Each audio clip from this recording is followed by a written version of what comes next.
Selamat pagi para netizen dimanapun kita berada, salam inspirasi bagi kita semua. Ini menarik apa yang disampaikan oleh Tom Lembong begitu kan ya. Kami sebenarnya itu sudah menang, tapi ya disabotase katanya begitu kan ya. Ini dalam artian bahwa apa yang disampaikan oleh Tom Limbong kalau dikomprasikan begitu kan ya atau dikaitkan dengan pilpres yang ada selama ini terkait dengan adanya dugaan-dugaan kecurangan, terus kemudian ada intimidasi, ada penggelembungan suara, bukan tidak mungkin Anies Baswedan yang jadi pemenang di situ begitu. Maka saya katakan sejak awal, kalau memang ada penggelembungan suara, ada dugaan-dugaan kecurangan, itu sebenarnya begitu kan ya, masyarakat jangan diam, kita harus bertindak. Jangan lalu kemudian hanya diberikan bansos sana sini begitu kan, sebagai bentuk pancingan untuk bisa memilih mereka, tapi yang jelas ini menjadi dampak luar biasa kepada demokrasi kita. Artinya apa yang disampaikan Tom Lembong bisa saja itu benar begitu kan. Dan ini menjadi catatan penting kepada kita di 2029. Apa sih yang sebenarnya terjadi kepada bangsa kita? Apakah terus-menerus seperti ini? Nah, dari tanggapan dari Tom Lembong ini ya mengatakan sebenarnya ya kami menang katanya. Mari kita baca komentar netizen ini. Insya Allah akan ada kita buktikan di MK dan hak angket ya, perjuangan untuk menegakkan amar ma'ruf nahi mungkar harus tetap berkobar jiwa di setiap insan untuk mencapai ya insya karimah ya au masyahidah ya, hidup mulia atau mati syahid. Bangsa Indonesia adalah turunan pejuang tak layak hidup pasrah. Mudah-mudahan di MK menang Tom ya. Hitung-hitungan internal tim Anies ya, sebenarnya berapa sih Pak Tom Lembong? Ya kita lihat saja begitu kan. Karena pada kenyataannya di MK nanti ada yang kemudian masalah sengketa dugaan kecurangan, masalah sirekap ya, masalah sistem dan sebagainya. Itu banyak di situ yang akan disampaikan. Ini akan berbulan-bulan tidak akan menemukan titik temu nantinya begitu. Karena begitu banyak dugaan-dugaan dan bukti-bukti yang akurat ya, yang autentik di situ begitu, yang akan digugat, yang akan diperlihatkan begitu kan. Saya kira KPU tidak akan bisa membantah ketika mereka akan membuktikan bukti-bukti yang harus kita persiapkan kepada kepada MK nantinya begitu. Karena alat bukti itu cukup ya, menjadi dua alat bukti cukup ya sebenarnya untuk memberikan angin segar begitu. Salah satunya ya ini optimis menang di MK kubu Anies Muhaimin ada dua hakim baru, darah segar katanya begitu kan.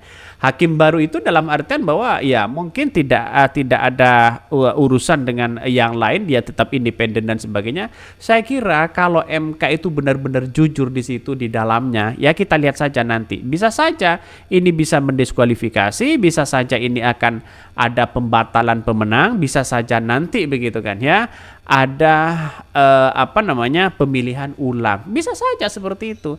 Jangan puas diri terlebih dahulu di situ begitu, karena dampaknya walaupun tidak ada sejarah yang kemudian ada MK pernah membatalkan ini membatalkan itu sejak 2014 sampai sekarang, tapi pada kenyataannya kita lihat saja ke depan ini akan menjadi sejarah baru juga begitu kan ya. Demokrasi kita harus junjung tinggi di situ. Apalagi ada dugaan-dugaan kecurangan yang ada selama ini, apalagi secara sistematis. Saya yakinnya bahwa apa yang disampaikan dan apa yang kemudian dilaporkan oleh tim Amin, insya Allah punya dampak luar biasa. Kalau bukan hak angket ya, kalau bukan sengketa, apalagi yang diharapkan oleh rakyat Indonesia sebenarnya. Mudah-mudahan di MK menang Bang Tom ya. Hitungan internal ya Amin sebenarnya berapa sih Pak ya, katanya. Ini komentar netizen banyak sekali pro dan kontra ya. Tapi bagi kami adalah menggugat ke MK itu kan tidak mudah begitu kan ya. Ada nuansa-nuansa yang harus kita amati ya. Pertama mulai dari data ya. Kalau datanya mentah bisa saja sama dengan di 2029. Dan sekarang kita lihat saja dengan pemilu yang dianggap brutal yang semakin tinggi begitu kan ya, maka dari tim Prabowo, dari tim Anies Baswedan dan tim Pak Ganjar sudah memberikan statement ya akan menggugat dan mendorong hak angket di situ. Saya kira ini menjadi babak final itu begitu kan ya. Bahkan ada yang mengatakan mari bantu doakan tim ya hukum Amin semoga diberikan kemudahan dalam urusan. Amin amin ya rabbal alamin. Kita tunggu saja pernyataan-pernyataan dari dari teman-teman tim Anies Baswedan begitu. Dan sekarang kita berkumpul mereka memberikan statement, memberikan dorongan di situ begitu kan ya, memberikan catatan begitu kan, bagaimana nanti ke depan dan sebagainya. Jadi saya rasa ini bukan tidak mungkin akan menjadi pembatalan terhadap Prabowo di situ begitu kan. Karena ada Tom Lembong, ada yang lain begitu kan, ada tim hukum Amin di situ begitu. Ya kita tunggu saja bagaimana nasibnya begitu ke depan. Tapi yang jelas bagi kami adalah dengan adanya seperti itu maka ya MK bisa saja membatalkan Prabowo. Bisa saja pemilu akan diulang dan sebagainya. Tapi kita tunggu saja nasibnya bagaimana ke depan begitu kan. Bahkan ini ya optimis menang di MK kubu Anies Muhaimin ada 2 hakim baru darah segar katanya begitu kan. Ini nampaknya Prabowo juga menjadi ketar-ketir dong begitu kan ya. Jokowi juga bisa jadi ketar-ketir. Kenapa? Ya angin segar ini bukan tidak mungkin kejujuran yang dilakukan oleh MK nantinya begitu kan akan mendapatkan bisa saja terjadi begitu kan ya pembatalan terus kemudian suara ulang dan sebagainya, pemilihan suara ulang dan sebagainya. Tim Hukum Nasional THN Capres Cawapres nomor 1 Anies Baswedan Muhaimin Iskandar optimistis ya menang dalam sengketa perselisihan hasil pemilihan umum ya PHPU pemilihan Pancasila 2024 Presiden 2024. Bahkan sebab ada 2 hakim baru di MK yang dinilai akan memberikan warna baru dalam keputusan 8 hakim yang akan mengadili sengketa ini. Ada 2 hakim baru darah segar ya tahu juga track recordnya baik. Jadi insya Allah kami optimis dengan hakim-hakim yang ada di Mahkamah Konstitusi. Kata Ketua ya THN Anies Baswedan Ari Yusuf Amir saat ditemui usai pendaftaran sengketa Pilpres 2024. 2 hakim tersebut adalah Hakim Konstitusi Ridwan Mansur yang dilantik pada 8 Desember 2023 dan Hakim Konstitusi ya Arsul Sani yang dilantik 18 2024. Ridwan Mansur adalah hakim yang diusulkan oleh lembaga Mahkamah Agung. Ia pernah menjabat sebagai Wakil Ketua Pengadilan Tinggi Bangka Belitung tahun 2017. Kemudian menjadi Wakil Ketua Pengadilan Tinggi Semarang 2020.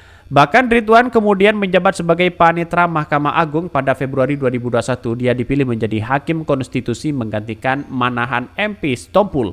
Sementara itu Asrul Sani diusulkan dari DPR saat diusulkan Arsul ya masih berstatus sebagai anggota legislatif dari Wakil Ketua MPR RI. Saya kira ini akan menjadi angin segar apalagi Arsul Sani itu ya sudah berkecimpung di P3 dan sebagainya begitu kan. Tapi kita tunggu saja. MK itu kan independen sebenarnya. Jadi tanpa intervensi apapun.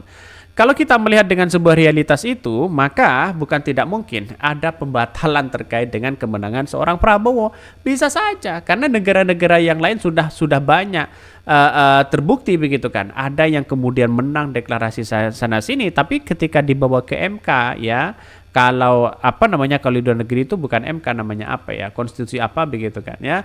Tapi pada kenyataannya mereka dengan bukti-bukti yang ada, kecurangan-kecurangan yang ada diperlihatkan, maka dia akan menjadi batal di situ. Tapi kita tunggu saja nasibnya. Ini akan menjadi sejarah baru di situ begitu.